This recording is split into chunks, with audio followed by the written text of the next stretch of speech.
Salut à tous, c'est Antoine du groupe French Frogs.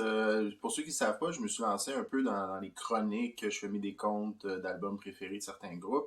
Mais aujourd'hui, je vais faire quelque chose de différent parce que ça fait exactement 4 ans et un jour que l'album Advienne que pourra de French Frogs, mon groupe, est sorti. Il est sorti le 2 juin 2017. Puis je me suis dit, bon, ben après 4 ans, ben d'un, ça me rappelle à quel point il est vraiment temps qu'on sorte de la nouvelle musique.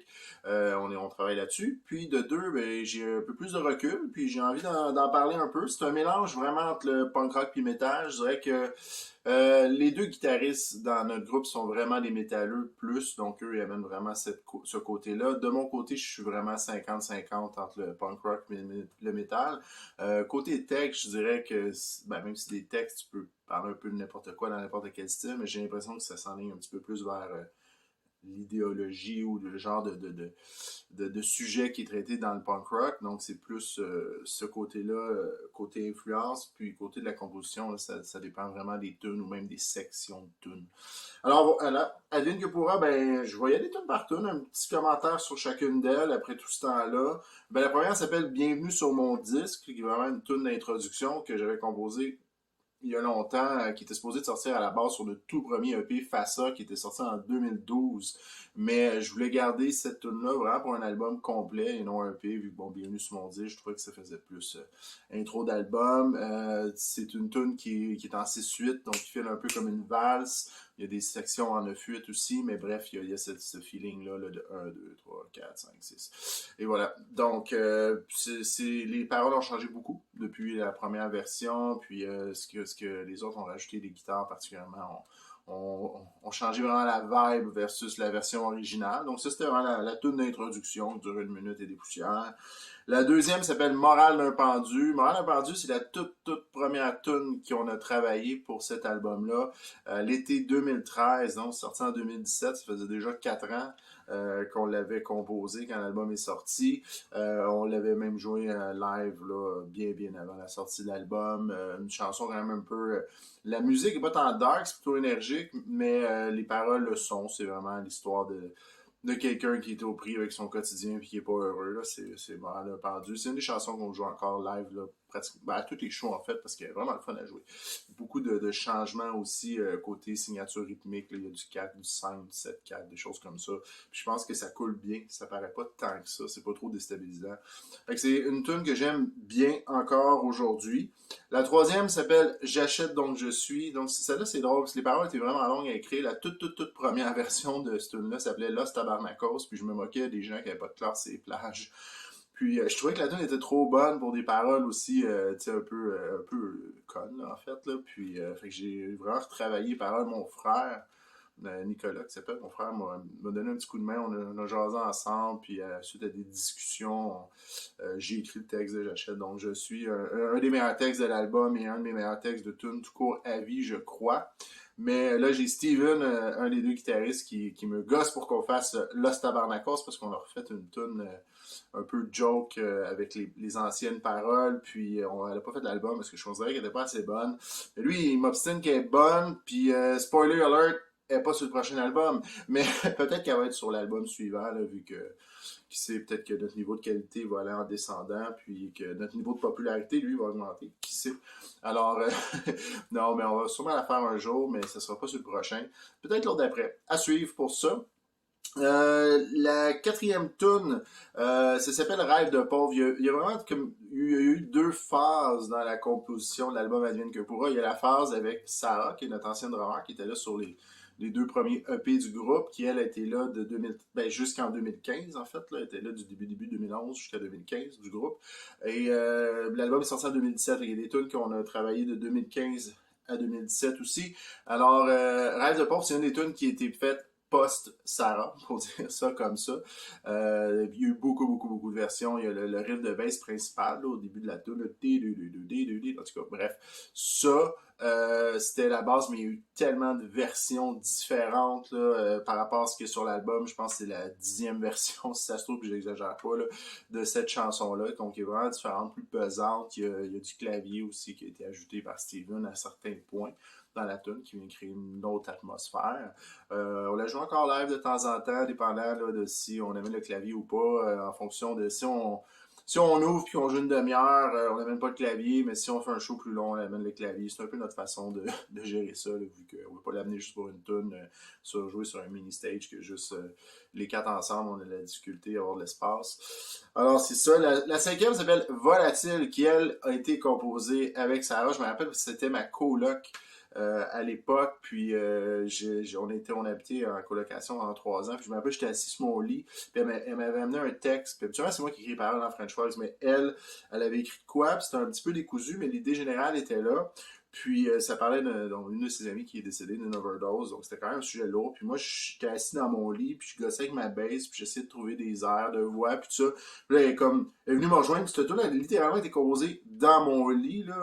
Ne vous faites pas de fausses images, là. Donc, vraiment, j'étais assis en indien à jouer, puis elle était là à côté. Ah ouais, ça pourrait être ça, puis là, Puis là, on a travaillé le texte ensemble, on a mis un petit peu plus de cohérence dans tout ça, dans les idées qui avaient été lancées, l'air de voix, tout ça. Donc, cette tune a été composée dans l'appart, puis après ça, présenté, Christophe il a amené sa guitare qui donnait un côté vraiment dark, qui était super approprié avec cette tune-là. Puis quand Steven est arrivé dans le band un petit peu plus tard, Volatile, c'est la deuxième tune après Montréal le Pendu qu'on a composé pour cet album-là. Puis Steven est arrivé, puis lui, il étudiait en piano classique à l'époque, donc il était là comme guitariste, mais il pouvait amener des éléments de piano, de clavier dans ce cas-ci, donc il a rajouté de l'orgue sur cette chanson-là, de l'orgue fait à partir d'un clavier, là. Puis ça a vraiment donné un côté un petit peu plus funèbre. C'est encore, je dirais que c'est une de mes tunes préférées sur l'album. J'ai vraiment des bons souvenirs. Volatile, ça a été vraiment un beau travail de composition de groupe. C'est une tune, encore une fois, qu'on la joue quand on amène le clavier. Puis c'était co-écrit avec mon ancienne partner, coloc, c'était le fun. La sixième s'appelle Clop. Aujourd'hui, je regrette un peu le titre, c'était le nom de travail. Des fois, on se force pas, on garde le nom de travail. Dans ce cas-ci, je me suis pas forcé, puis j'ai juste gardé le nom de travail. Ça s'appelle la cigarette, j'ai arrêté de fumer, puis c'est un peu ma relation, que je fais une métaphore entre la cigarette puis une prostituée, une relation comme un peu malsaine de quelqu'un qui tombe en amour avec une prostituée, mais dans ce cas-ci, c'est la cigarette. Alors, ça s'appelle Clop. Puis cette chanson-là c'est une des chansons post-Sarah. Je pense qu'avec du recul, puis là, mon avis peut changer demain matin, mais je pense qu'avec du recul, c'est ma chanson préférée sur l'album. En tout cas, c'est celle que j'ai le plus de plaisir à écouter en ce moment. On a beaucoup travaillé, beaucoup de versions. Quand la voix embarque, le couplet, c'est pas un bout complexe du tout là, à jouer, là. Mais ce bout-là a été tellement long. Il y avait tout le temps quelqu'un de pas d'accord. Non, ça, bof, j'aime pas comment c'est la progression d'accords, le rythme, la vitesse. On a fait des versions, là, puis tu sais, dans le reste de la tune, il y a des bouts tellement plus qui auraient intuitivement demandé beaucoup plus de travail que ça, mais juste cette petite section-là de 4 accords a été plus long à monter que le reste de la tune au complet. C'est assez particulier quand je pense. C'est une tune qu'on joue live là, vraiment très régulièrement. Ensuite, la septième s'appelle Qui sème la foi récolte l'ignorance. Elle, c'est une tune un peu... c'est différent des autres parce que c'est vraiment Steven, quand il est arrivé dans le groupe, Steven, lui, avait un amalgame de riffs et d'idées qui ont été rapiécé pour faire ce tune-là. D'ailleurs, c'est une tune de 7 minutes 45 là, qui est plus longue que les autres. Puis moi, j'ai amené juste une section qui est le refrain, là, quand je chante toutes ces paroles sur des bouts de papier, blablabla, qui était une idée que on avait commencé une tune Christophe puis moi ensemble, puis ce riff-là était dans cette tune-là. Puis finalement, cette tune-là a été mise de côté pour X raison, la vie. Puis finalement, on a pris le refrain, on l'a mis dans la tune à Steven. C'est vraiment une tune de guitare, là, c'est vraiment l'aspect qui ressort, beaucoup de solos, des arrangements vraiment cool au guide. Je veux dire, la bass et le drum est bien fun aussi, là, mais je trouve que c'est vraiment une tune de guitare. Puis, comme c'est vraiment de loin la tune la plus métal de l'album, justement, c'est un métalleux qui l'a composé là, en grande partie. On a demandé au chanteur du band à Christophe, qui est l'autre guitariste, qui lui, ils ont un band de black metal qui s'appelle Malbranche. Je vous invite à aller voir ça. On a demandé à son chanteur de venir screamer avec moi, ou chanter, gueuler, burgler, appelez ça comme vous voulez. Bref, de faire une grosse voix méchante accompagnée de la mienne. Puis les paroles comme telles, c'est pas tant le point fort, c'est plus d'être pesant. Il y a certaines phrases que, à un moment donné, je dis qui sème le vent récolte la tempête de sang. Je veux dire, si tu chantes ça, ça a l'air cheesy, mais vraiment gueulé. Je trouvais que ça avait son charme. Puis, bref, c'est une tune très cool qu'on essaie de jouer le plus possible. C'est sûr qu'elle dure 7 minutes 45. Puis si on joue une set d'une demi-heure, peut-être pas parce qu'elle prend beaucoup de place, puis à la place, on va jouer plusieurs tunes, mais quand on a l'occasion de jouer plus longtemps, clairement, cette tune-là fait partie de notre set. Ensuite, la prochaine, l'avant-dernière, s'appelle Écoute comme je suis muet. Cette chanson-là, personnellement, c'est côté instrumentation, c'est la composition dont je suis le plus fier à ce jour. Il y a vraiment beaucoup de changements de signature rythmique, des changements de tempo. C'était vraiment une tune qu'on a composée à l'époque. Sarah était dans le groupe parce qu'elle, justement, elle trippait beaucoup là-dessus, là, les changements là, avec les rythmes un peu contre-intuitifs. Là. Juste le premier riff, ça commence une mesure en 4, ensuite une mesure en 5, une mesure en 4, une mesure en 6, puis on répète ça, puis à un moment donné, il y a une place, il y a même du 13, puis du 16-8, puis des choses. En tout cas, ça n'a pas de maudit bon sens, mais on l'a jamais joué live. À l'époque, on la jouait bien. Aujourd'hui, si on avait à la jouer live, honnêtement, il y a certaines sections de la tune, il faudrait littéralement que je réapprenne, parce que je m'en rappelle juste plus, mais je pense que ça reviendrait vite, là, mais il y aurait vraiment un travail de réapprentissage à faire. Côté texte, c'est très... c'est assez bref, le texte n'est pas long, mais c'est en gros, ça écoute comme je suis muet, c'est quelqu'un qui est branché, qui est rendu sur son lit de mort. Si on prend One de Metallica, là, ben c'est One de French Frogs côté texte, façon de parler. Là. C'est quelqu'un qui dit, écoute, tu peux me débrancher, je suis plus capable. De toute façon, je suis muet, façon de parler, évidemment. Là. Donc, c'est ça. C'est quelqu'un sur son lit de mort. Il y a beaucoup, justement, il y a du clavier, il y a du piano dans ce tune-là. C'est vraiment un côté très progressif. Je suis vraiment, vraiment fier de cette chanson-là, même si je ne ressens pas le besoin de la jouer live. Je suis content du résultat sur l'album.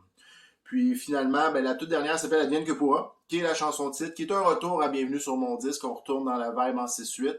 C'est pas juste parce que c'est du 6-8, mais on est vraiment comme un peu dans la même progression d'accords. Même il y a littéralement une section Bienvenue sur mon disque dans l'autre tune. Advienne que pourra, je suis particulièrement heureux du texte, celle-ci, puis j'achète donc je suis, c'est mes 2 textes préférés sur l'album. Une chanson que j'ai écrite à mon ancien job, là. Les paroles... J'ai beaucoup fait de télémarketing dans ma vie, dans mes jobs, puis Advienne que pourra, j'ai une grande partie de ça qui a été écrite pendant que je travaillais, qui est un texte en continu, là. Il n'y a pas de refrain, c'est vraiment... en ce sens-là, je suis vraiment, vraiment heureux. Côté musique, il y a une section dans le milieu au piano. Steven a vraiment fait une section au piano qui, si on prend juste la section, c'est mon bout instrumental préféré de tout l'album, / de tout French Frogs à ce jour. Et moi, à la base, je fais des rondes. Donc, c'est vraiment pour dire que mon bout préféré, c'est vraiment pas le bout où moi, personnellement, je shine le plus, mais il y a quelque chose de vraiment très mélancolique, puis le texte est comme plus parlé que chanté, il est semi-parlé, semi-chanté, donc c'est vraiment bienvenu sur mon disque exponentiel en termes de composition. Alors voilà, c'était vraiment juste pour vous parler de mon album, notre album, l'album de French Frogs, que je suis encore très très fier aujourd'hui. Je vais mettre un lien qui se retrouve dans différents magasins pour ceux qui s'intéressent d'avoir une copie physique. Sinon, il y a possibilité d'avoir une copie numérique en ligne sur Bandcamp ou de juste l'écouter gratuitement. Dans tous les cas, tant qu'il est entendu, même si ça fait 4 ans, moi, ça me fait encore plaisir.